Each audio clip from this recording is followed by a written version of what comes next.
So, uh, so let me start by saying this, that you have really clarified the unity consciousness and the meaning of it and embodiment of it, how to live it very beautifully. And I am so grateful to you for that. And now I'd like you to, whatever you are uh, feeling in this moment, if you want to express that, I'm starting with a sense of gratitude. And I would love to learn from you your ideas of how anybody can develop spiritual wellness in their life, like I have done with your guidance. Oh, whoa.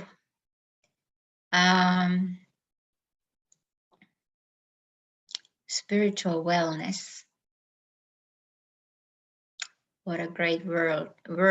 Great world. I was saying great world, but it is a great world. It is the whole world. Spiritual wellness, well, to me, the first thing that is coming to me is that it's just wellness, that the word spiritual is not necessary there, because there is no wellness unless it is, yeah, unity. When we talk about unity consciousness, then wellness must be all levels, because all are one. So if there is wellness in some aspect of being, there is wellness in another aspect of being, there is wellness all over. And specifically nowadays, it is important that what is so-called spiritual becomes material. That is one of the main things to me about spirituality in these modern times, or in this time of the golden age that we are living, because we are the ones who are here to embody the spirit. We are the ones who are here to manifest the spirit through every detail of our lives, every area, every field of our society. But it starts with our own lives, of course. We can't heal the society unless we heal ourselves and our lives and our homes, our relationships, our every step that we take, every breath that we take, every relationship, connection, interaction. So yeah, I am complete for now. You got me my total curiosity now, because in a time when a lot of people are telling us that you have to let go of material and move towards spirituality, you are just coming from the opposite. You're saying let go of spirituality, or embody your spirituality to embody material. Whatever you said, spirituality to material. I'm totally curious. What do you mean by spirituality to material?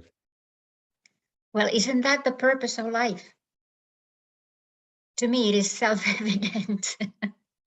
And I think the source of the conflict between material and spirit is because we think that they are separate, but because in unity consciousness, all is one. So, and even if we think about religion, or not religious necessary, but the message of all the great teachers, they have been talking about embodying love, being love. Well, that's the same thing. If we are being love, then we have to breathe love. We have to express love in every relationship. We have to, when we are cooking food, so we cook love into the food. When we are in a business meeting, we relate with love to others. When we are building houses, we are building that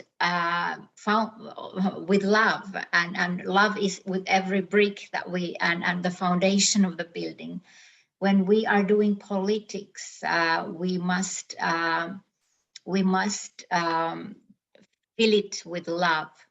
And so this is what I mean, that it doesn't really, there's no much value in our spirituality if we just take half an hour per day and we meditate and we are being spiritual, and then the rest of the day we do whatever we want, serving the ego. So if that is spirituality, then that is the separation spirituality that many have been living here. But in unity consciousness of the golden age, we must become love.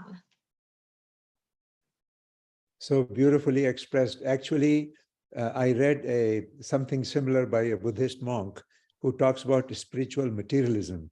So when people begin to meditate for an hour 3 times, then they say, "Oh my God, I'm such a good I'm such a good master now. I'm meditating 3 times." So there could be ego of a spiritual. He calls it spiritual materialism, implying that we could be, our ego can take over when it says, "Oh, I'm so spiritual." And what you are saying is just the opposite of it. If we are pure love, we are being. But then, Mia, I think it requires surrendering the ego. So how can one surrender the ego? Of course, there are life challenges sometimes, like, in my case, going to Mount Dana, getting lost, and then rescued at midnight. And while we were there, we surrendered to Mother Earth. And that became a symbol of a ritual for me of an embodiment of surrendering. So ever since, from that point on, whenever I think of ego, anytime I begin to have conflict, the ego comes over, got triggered, I think of that moment, and it takes me back to that sense of surrender and gratitude. Mm. But those in their life, if there is no challenge like life threatening, how can they learn to surrender ego and access and be that love that we are? I guess we all have our moments of really surrender. Life is offering that. Yeah, so yeah, well, it's not easy, of course, when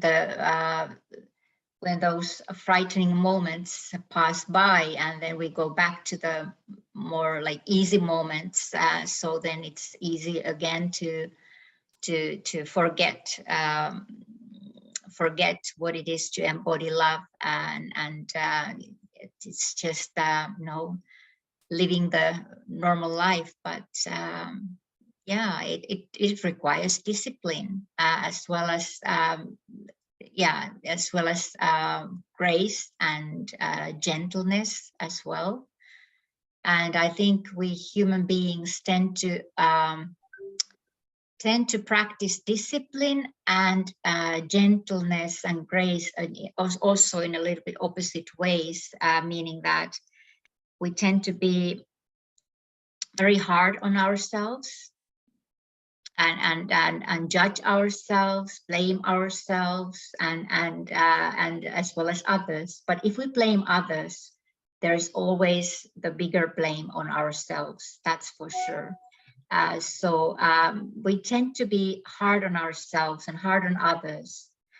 And then on the other hand, we tend to be very sloppy with self-discipline.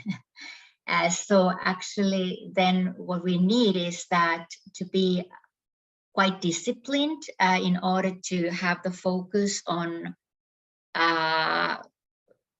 being very conscious and aware what we want to create in our lives, because where our focus is, that we will create, and it will always come back to us. So be in a way disciplined with that, but then very, very gentle when we are not up to our own standards, or if someone else is not meeting those standards, and we are failing to be as we would like to be. So that we are learning to Instead of judging ourselves, learning to forgive ourselves, constantly forgiving ourselves. And so that's the recipe, like focus and in a way discipline. I would say rather focus, and then forgiveness, and then after the forgiveness, then again realigning, recentering, refocusing. So it's like this this this kind of interaction between these two. Well, you just reminded me how important it is to surrender. Before you surrender, you have to kind of forgive. And I found it very interesting. People start forgiving other people because they feel it's good for their own self, their own health. And then they realize they should forgive others because others have forgiven them.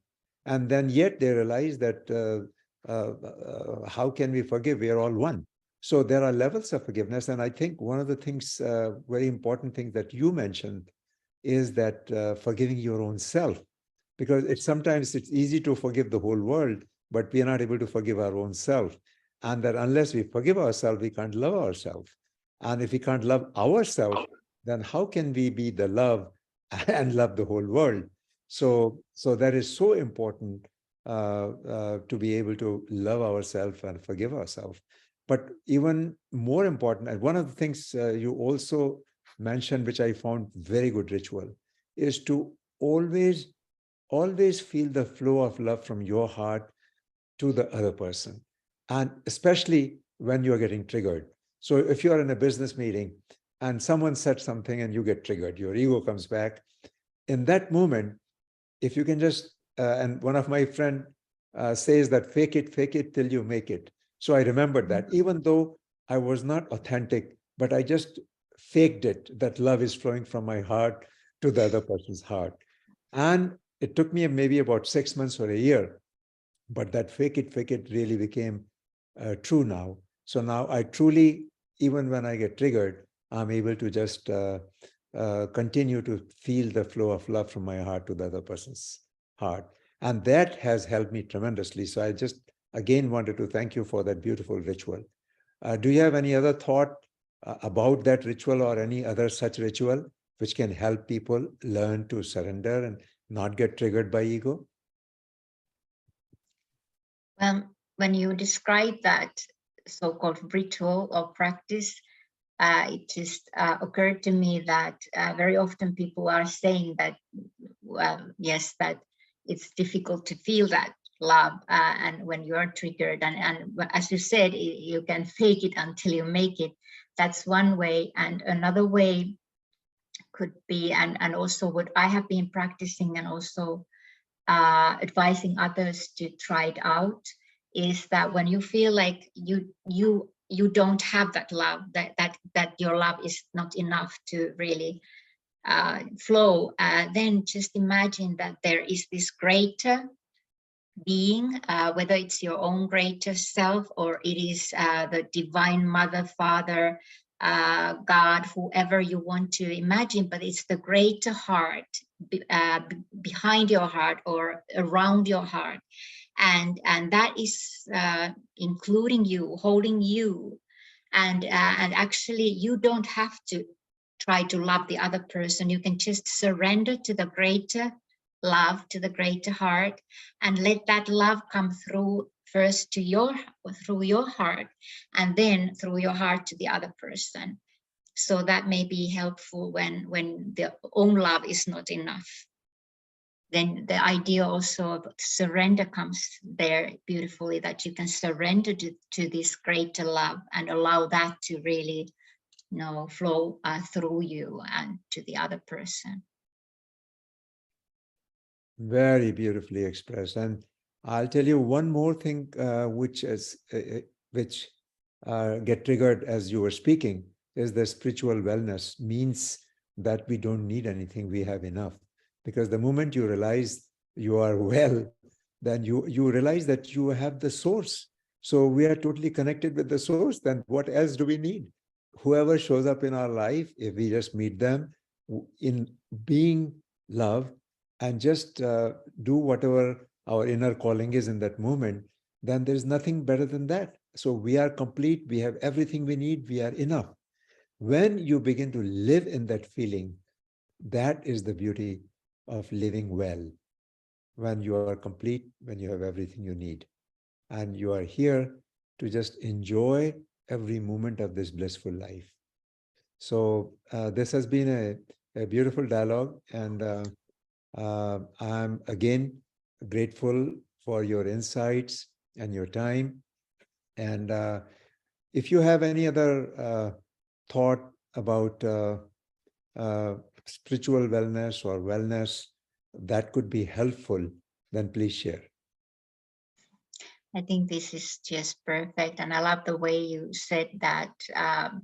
That just being one with the source, with source, and then we are, that is spiritual wellness, and that is exactly, that is oneness.